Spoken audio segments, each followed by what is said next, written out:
Welcome to the Bay Area Mental Health Hour. As people all over the world continue to express their feelings and grief over the obvious systemic violence against the people who have contributed to human civilization in immeasurable ways, tonight here on the Bay Area Mental Health Hour, we are trying to find some solutions. We want to look ahead. We want to prepare ourselves to make a real change, a real difference. And so I'm joined tonight by clinical psychologist, our resident doctor here, Dr. Jason Outlaw. Thank you for joining me for tonight's talk. Certainly, it's a pleasure to be here once again. We covered a lot of topics lately, and it seems as if each week we have something that's a current event that's related to our overall mental health. So I'm hoping that the public sees our channel and our topics as very relevant to their lives, and hopefully they're getting something from it.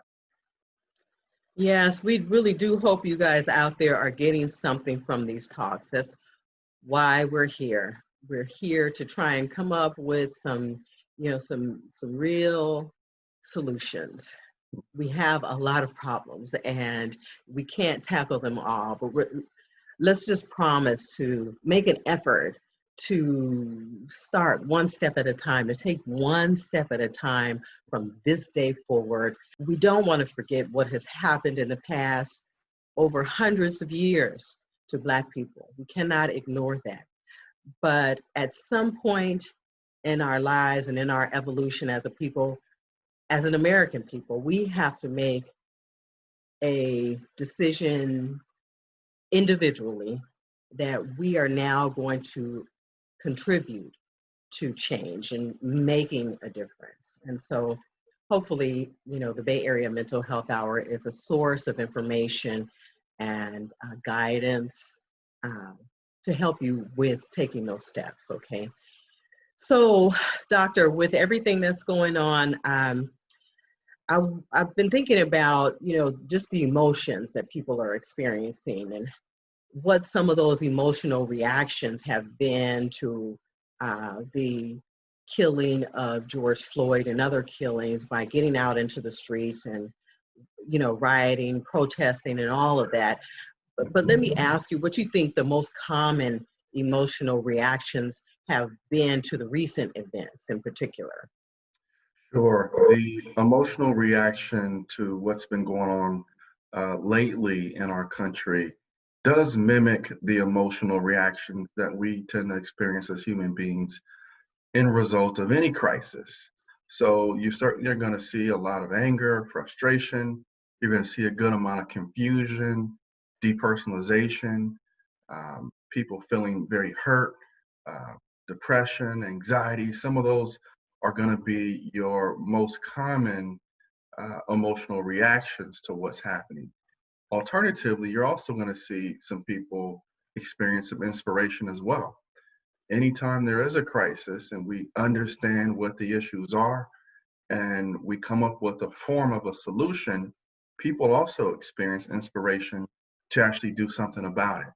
And all of these emotions that I mentioned can be experienced together. It doesn't mean that because you are inspired that you won't also be angry or frustrated or confused or hurt.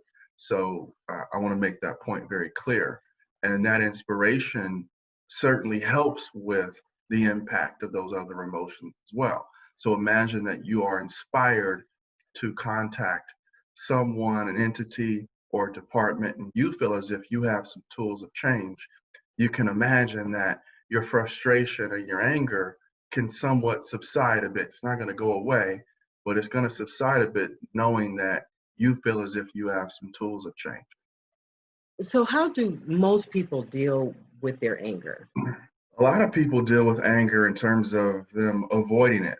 That's probably the most common thing that I see. And we're talking clinically, so we want to separate the clinical presentation from the average population. But people who are going through something significant tend to avoid it altogether. And avoidance can be achieved through substance usage.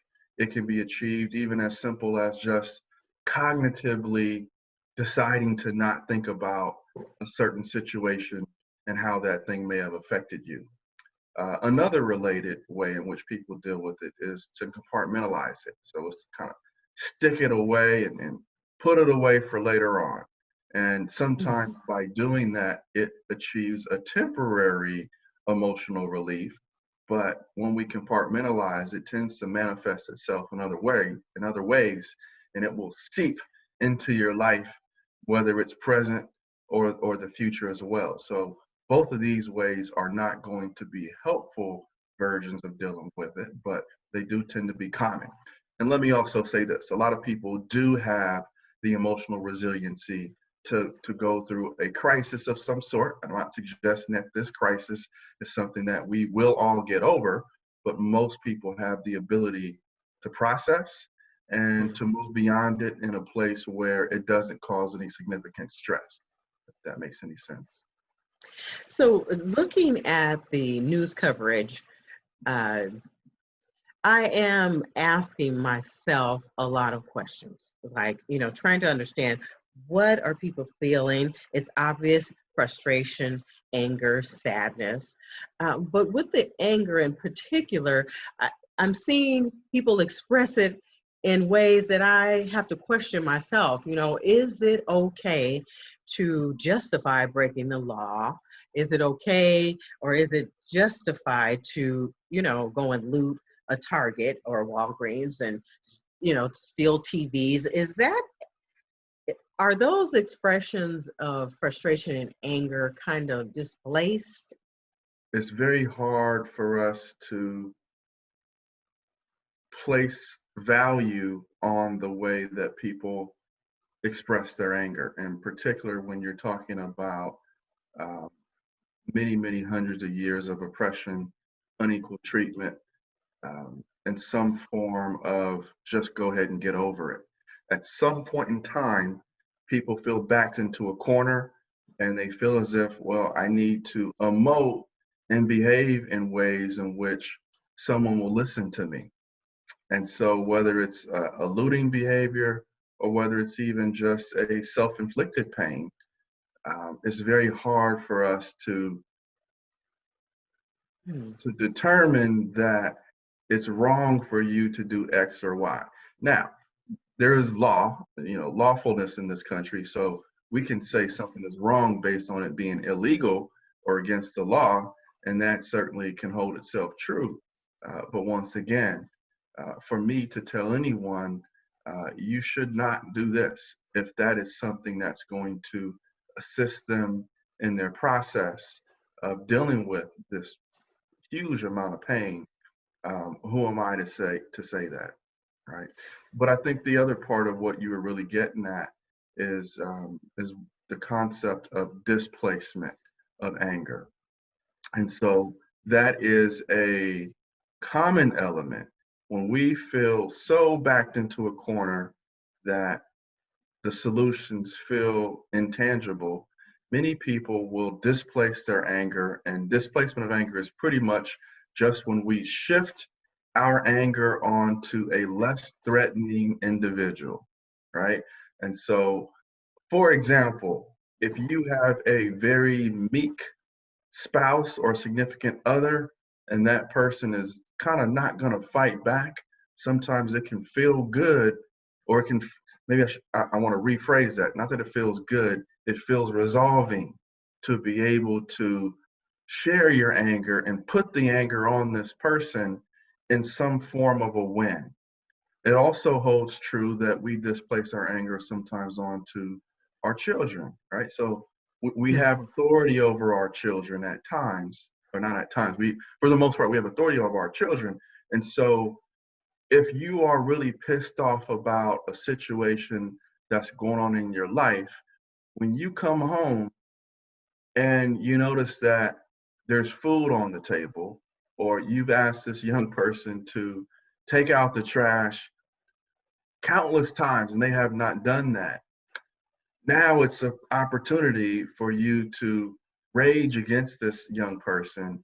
And many times it's not about the trash. Of course, we want our young people to learn responsibility and individuality, but many times the the internal severity of what you're experiencing is usually about something else.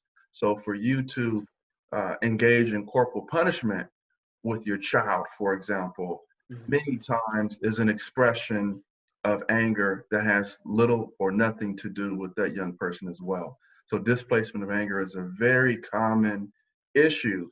And if we're not aware of, and we can't ask ourselves, well, I'm upset with my child because I come home again and the trash isn't taken out. Is my anger completely based on the trash still being here? Or is my anger based on how my boss has been treating me and the simple fact that I feel as if my job is on the line and I might be terminated? And so, therefore, let me express my anger in any way possible. And of course, my child has no defense against it because I'm the authority figure. So it's a very important concept that we all have to check in with ourselves to determine if it's about us or if it's about something else. And taking it out on, people in your family, as opposed to taking it out on Walgreens or Target, Hmm. there's a huge obvious difference there. And Hmm. so, that's where I'm having some problems with certain so-called so media professionals, Hmm. journalists, calling the looters out for taking out their aggressions on objects or things Hmm. rather than taking their frustration and anger out on people like that officer did. There's a huge difference. Sure, sure. And I'm in complete agreement with you there. And just to kind of give yet another example, my personal philosophy, and this is based in psychology as well, when you look at road rage, so you may have made a wrong turn and jumped in front of someone in the car, not purposely. You may even give them the wave, to let them know that it wasn't purposeful.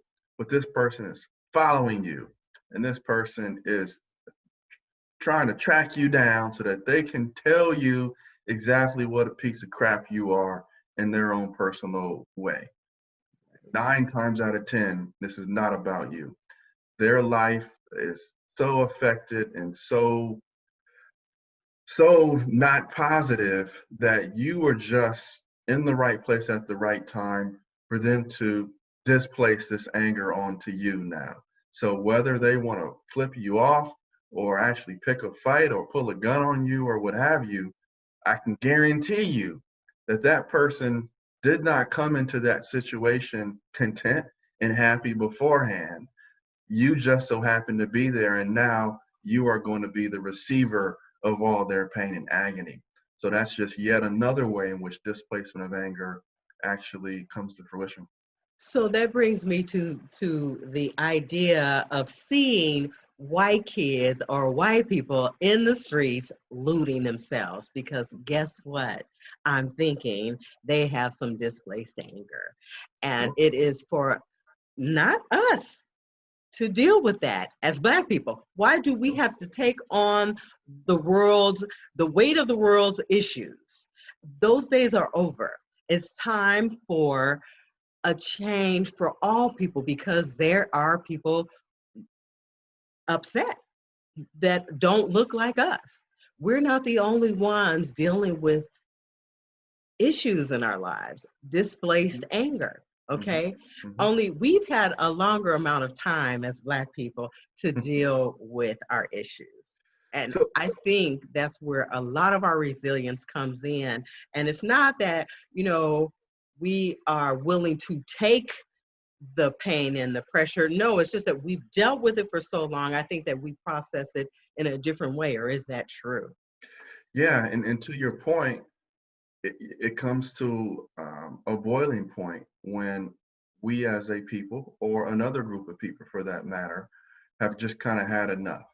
And so if you keep getting the short end of the stick and you keep getting decisions made that are unfavorable towards you, at some point in time, you reach your boiling point. And that actually is what tends to happen, not all the time, but what tends to happen with kind of workplace violence. someone feels wronged in some way and they've attempted to resolve it and Mhm. that hasn't worked, and they have other personal problems in their life, and at some point they boil over and they decide that I'm going to express my anger in a way that shows you that I am not okay with this. And of course, we see it as someone's gone postal, right? Like they were Right, crazy. They couldn't control themselves. right. When many times, not all the time, but when many times it comes right back to they felt wronged over and over and over, they were unheard, and they needed to vent that anger in some way. And so, of course, no one's going to condone someone engaged in workplace violence. But when you pick apart the details of what led to it, many times you can understand why they got there. And that's why I really wanted to have this conversation. We have got to get to the bottom of our issues, not just as Black people, as all people. We have got to pay attention to why things are happening the way they are. This platform, the Bay Area Mental Health Hour, is about mental health, but it is about the bigger picture, the whole human being. This is basically news, but I am tackling the news by looking at the whole person and trying to get to the root of issues and the root of the reasons why we make the news the way we do.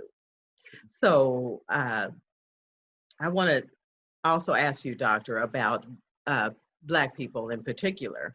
Do we deal with our anger in a different way compared to other groups, That's a in your great opinion? question. It's a great question.